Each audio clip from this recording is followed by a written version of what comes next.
The second big thing I want to talk about is a game that I was at over the weekend at Madison Square Garden, which was an incredible, incredible environment at the world's most famous arena.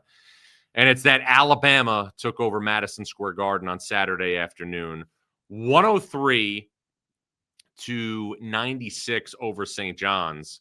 Just to show you the significance of this scoring output by the Crimson Tide, it was the first time that the Red Storm have given up 100 or more points under Rick Pitino.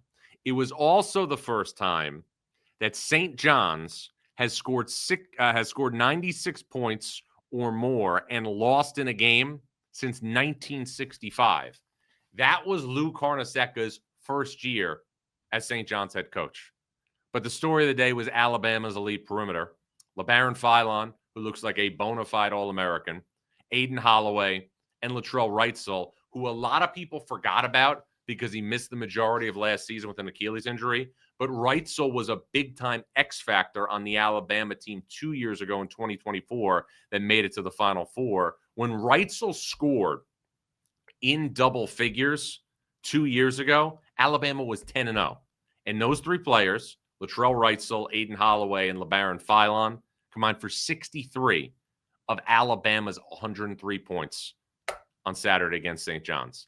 St. John's, to me, provided little resistance defensively, and a big part of it was because the Crimson Tide's guards were that much better. And I think we're starting to look right now at Nate Oates' team and his program, and Alabama should be getting a little bit more of the benefit of the doubt. And, Nate Oates talked about this in the postgame press conference on Saturday. This program has been to a Final Four and an Elite Eight in the last 2 years. This program has been to the second weekend of the NCAA tournament in 4 out of the last 5 seasons. And now Alabama, again, looks like it's in a scenario where it has the requisites to compete for an SEC regular season title. And think about sometimes how one decision can twist things for a program. LeBaron Philon was planning on staying in the NBA draft. He called Nate Oates. He came back and said, I want to try and win a championship. The question is, will Alabama's front court, with Aiden Sherrill, who I love, be good enough to go that far in the NCAA tournament? One thing to keep an eye on, Nate Oates, who has always been incredibly innovative offensively, Nate Oates went small in that game and used Florida State transfer Taylor Bull Bowen as a small ball 5, and it worked beautifully down the stretch. He made a big 3 late in the game, finished with 17 points and 9 rebounds. A 4-guard look is really on the table here for Alabama, who's going to, again, be one of the most difficult teams to guard in college basketball and one of the best teams to watch in college basketball.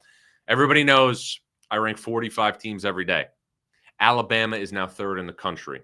And Alabama, coming up later this week against Purdue in Tuscaloosa on Thursday night, will host the Boilers. And Alabama, if it wins that game, will be the team, obviously, that I rank number 1 in the sport. But you know as well as I do, this is only November. Now, the positives on Saturday were all centered around Alabama.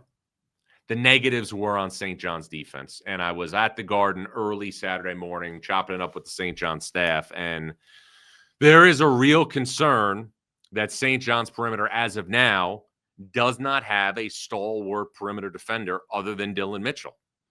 A guy that nobody's really talking about that was a part of last year's run, the 31 wins for St. John's, is Davon Smith, who could really get underneath the opposing team's point guard. Now, Rick Pitino's teams are always going to improve. Rick Pitino's teams are always going to get better as the season goes on.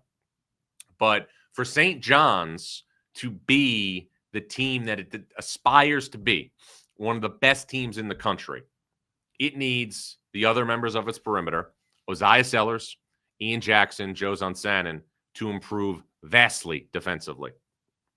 Because I'll tell you this much, big competition is coming again for St. John's in 2 weeks. Iowa State and Baylor are guaranteed opponents in the Players Era Festival in Las Vegas. Baylor had a big win last night over an improved Washington team. I know Desmond Claude did not play in that game, who might be Washington's best guard, but it's still a good win. There's going to be a 3rd game on top of those 2 in Vegas. Ole Miss comes to the Garden on December 6th, and then you have the heavyweight matchup with Kentucky on December 20th in the CBS Sports Classic in Atlanta. For St. John's to be the team that it hopes to be, those three players, Sellers, Jackson, Sannon. Sellers and Jackson played better offensively in the second half on Saturday, but those three players have to get significantly better defensively. But I also want to tell the St. John's fans out there not to panic for this reason. Last season, St. John's lost a heartbreaker to Baylor and lost to Georgia in the Bahamas. And the narrative was this team doesn't have much of a resume for the NCAA tournament, wound up a 2 seed on Selection Sunday. This team has significantly more opportunities to move the needle in terms of a non-conference schedule. Iowa State, Baylor, Ole Miss, and Kentucky are guaranteed. There's a strong chance right there that's going to be 4 quad 1 opportunities, and then you're going to have another game in Vegas.